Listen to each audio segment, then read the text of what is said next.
On April 20th, 1999, two teenagers walked into a suburban high school outside of Denver and shot 13 people to death. The massacre at Columbine was not the first mass shooting in America. It was not the first mass shooting at an American school. Indeed, Peter Jennings began the news that night by saying, quote, "The reaction of so many people today was, 'Oh no, not again,' unquote." But Columbine was different. It became a national trauma in a way the others hadn't. Yes, it was the deadliest American school shooting on record at the time, though it is no longer. But what really amplified its significance was the fact that it was the first mass shooting that played out in real time on television.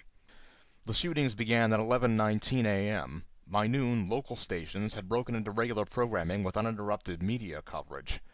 Millions of people across the country turned on CNN and watched the story develop. Here's how the rest of America watched the chaos of Columbine.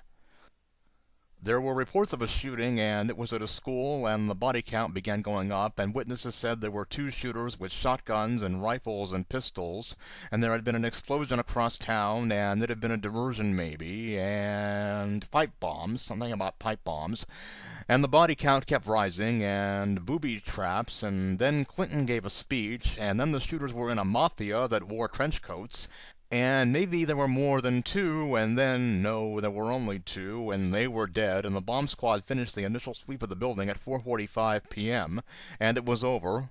But not really, because then there was the CCTV footage, the witness interviews, the search for motive. They had been bowling, they had been bullied, they had said something about Hitler, and they listened to Marilyn Manson, and they wanted to one-up Timothy McVeigh. And what does it all mean? After Columbine, there was a general sense that something had to be done, that kids getting killed at school was a thing we weren't going to be okay with. Never again, as they say. It wasn't some fanciful impossibility. The British did it after Dunblane, and so we did that. Everyone got together and passed sweeping gun control legislation, and there was never another mass shooting in America. Except not really, because the never again response, though shared by many, was not shared by all. On May 1st, Charlton Heston came to Denver and made a much-discussed speech where he said, quote, "We have work to do, hearts to heal, evil to defeat, and a country to unite. We may have differences, yes, and we will again suffer tragedy almost beyond description. But when the sun sets on Denver tonight, and forevermore, let it always set on we the people, secure in our land of the free and the home of the brave." Say what you will about that speech, but as far as predictions go, it was spot on. There were more shootings. We mourned, and then did nothing, because we seem to have accepted that occasional mass murder is the cost of America.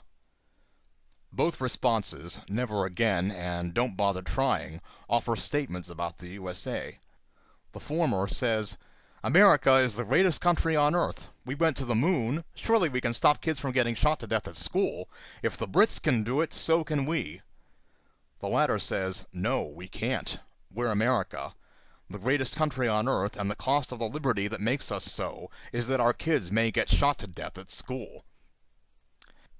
Every time there is another mass shooting and nothing happens, it becomes a little easier to believe that the "don't bother" crowd is right. Nothing changed after 13 people were killed at Columbine, or 33 at Virginia Tech, or 26 at Sandy Hook.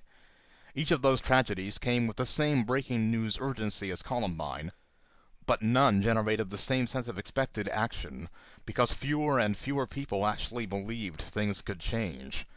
The last 15 years have been a lesson in how "never again" can be cowed into "I need a drink." And that's insane. 15 years after Columbine rattled America to its core, people still get shot while they're at school. People get shot while they're at work. People get shot eating. People get shot drinking. People get shot watching movies, shopping, driving, swimming, skipping, and playing baseball. It's 2014, and in America, people get shot doing basically any goddamn thing you can think of. But they don't have to.